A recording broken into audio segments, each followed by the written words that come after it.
Hello, great people. Welcome back to Hamid's Motive again. If you want to speak in English, you have to need a sentence. Without sentence, it is totally impossible to speak in English. অর্থাৎ আপনি যদি ইংলিশে কথা বলতে চান তাহলে ইংলিশে আপনার একটা সেন্টেন্সের প্রয়োজন হবে। যেমন আমি বাংলায় কথা বলছি, সেন্টেন্সের প্রয়োজন হবে অর্থাৎ বাক্যের প্রয়োজন হবে, এটাও কিন্তু একটা বাক্য। তেমনিভাবে ইংলিশে কথা বলতে ইংলিশ সেন্টেন্স কিভাবে মেক করতে হয় এটা জানতে হবে। এই ভিডিওতে খুবই বেসিক থেকে কিভাবে সেন্টেন্স মেক করা যায় এটা শিখব। So let's dive in our today's class. প্রথম যে পদ্ধতিটা ব্যবহার করব সেটার নাম হচ্ছে story puzzle method. Story puzzle মেথডটা কি? এটা হচ্ছে আপনি যখন ইংলিশ শিখতে চান অর্থাৎ ইংলিশ সেন্টেন্স মেক করতে চান তখন আপনাকে আপনার একজন পার্টনার সিলেক্ট করতে হবে। আপনার পার্টনারকে রিকোয়েস্ট করে যেভাবেই হোক তাকে কনভিন্স করতে হবে। কনভিন্স করে তারপরে আপনারা স্টোরি পাজল মেথডটা খেলবেন। এটা কিভাবে খেলবেন? আপনি বাংলাতে কিন্তু আমরা অনেকক্ষণ কথা বলতে পারি। আপনি বাংলাতে একটা স্টোরি বলবেন আর আপনার অপরজন যে পার্টনারটা আছে সে ইংলিশে কনভার্ট করবে। কিভাবে করবেন? যেমন এভাবে করতে পারেন। একটি বালক একটি বালক বনে গিয়েছিল।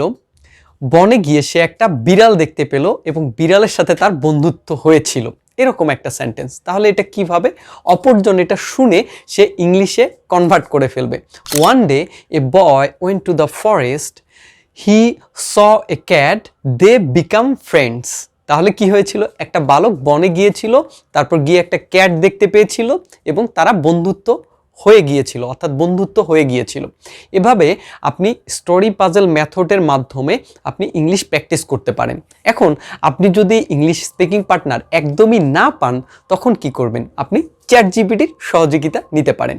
তারপর রোল রিভার্সাল কনভারসেশন। এই রোল রিভার্সাল কনভারসেশন মানে হচ্ছে আপনি একটা স্পিকিং পার্টনারকে বলবেন, ওই যে স্পিকিং পার্টনার সে একটা উত্তর দিবে। এটার নামই হচ্ছে রোল রিভার্সাল কনভারসেশন।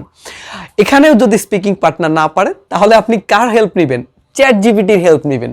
ওকে, কিভাবে শুরু করতে পারি? যেমন হোয়াট ইজ ইয়োর নেম? আমরা একজনকে জিজ্ঞেস করলাম, সে বলবে my name is Alex, and you?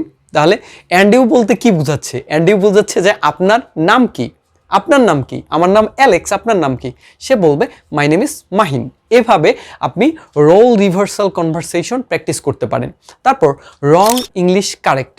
আপনি যে ইংলিশ যখন আমরা বলবো শুরুতে আমরা গ্রামারের দিকে নজর দিব না। আমাদের শুধুমাত্র যোগাযোগ রক্ষার্থের জন্য কিংবা আমাদের ফ্লুয়েন্সি ইনক্রিজ করার জন্য আমরা শুধু প্র্যাকটিস করব। কিন্তু আমরা যখন প্র্যাকটিস করতেই থাকবো, ভুল তো বারবার শেখা যাবে না।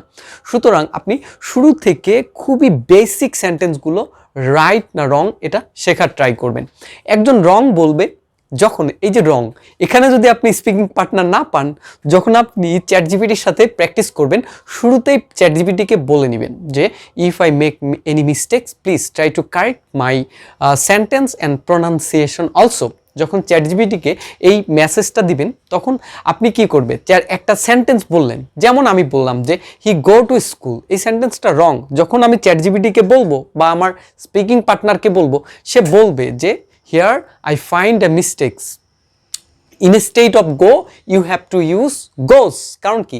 থার্ড পারসন সিঙ্গুলার নাম্বার হলে ভার্বের সাথে এস বা ইএস যোগ করতে হবে। এভাবে আপনি শুরু করতে পারেন।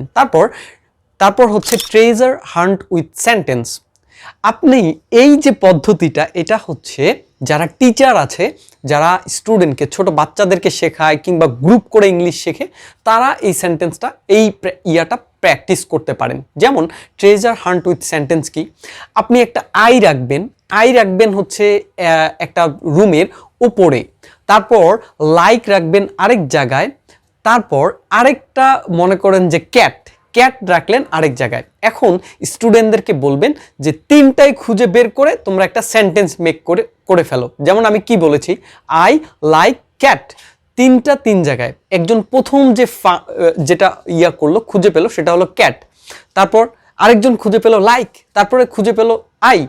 তাহলে তিনটা শুরুতেই ছিল ক্যাট, লাইক, আই। এটা সেন্টেন্স হলো? নো। তাহলে সেন্টেন্স মেক করতে হলে কিভাবে করতে হবে? প্রথমে সাবজেক্ট, তারপরে ভার্ব, তারপরে হচ্ছে অবজেক্ট। I like cat. এভাবে আপনি ট্রেজার হান্ট উইথ সেন্টেন্স দিয়েও প্র্যাকটিস করতে পারেন। লাস্ট যে টেকনিকটা বলবো সেটার নাম হচ্ছে পিকচার টু দ্য স্টোরি। এটা পিকচার দেখে আপনাকে স্টোরি বলতে হবে। যেমন আমি একটা পিকচার, আমি কি, আমাকে দেখে আপনারা কি বলবেন? আমাকে দেখে, পিকচারটা দেখে আপনারা বলবেন this is a boy, he is speaking or he is teaching English. সে কি করাচ্ছে? ইংলিশ শেখাচ্ছে। তারপর আপনি আরও আমার সম্পর্কে, আমি পিকচার, আমার সম্পর্কে আপনি আরও বলতে পারেন his hair is very short, তার চুলগুলো কি খুবই ছোট, তারপর তার এয়ার আছে, তারপর হ্যান্ড আছে। এভাবে আপনি স্টোরি দেখেন, অর্থাৎ পিকচার দেখে দেখে স্টোরি বলা শিখুন। তাহলেই কি হবে, আপনি সেন্টেন্স মেক করতে পারবেন। এছাড়াও আমি আরেকটা ভিডিও দিব, সেটাতে হাতে কলমে আমি বোঝানোর ট্রাই করব।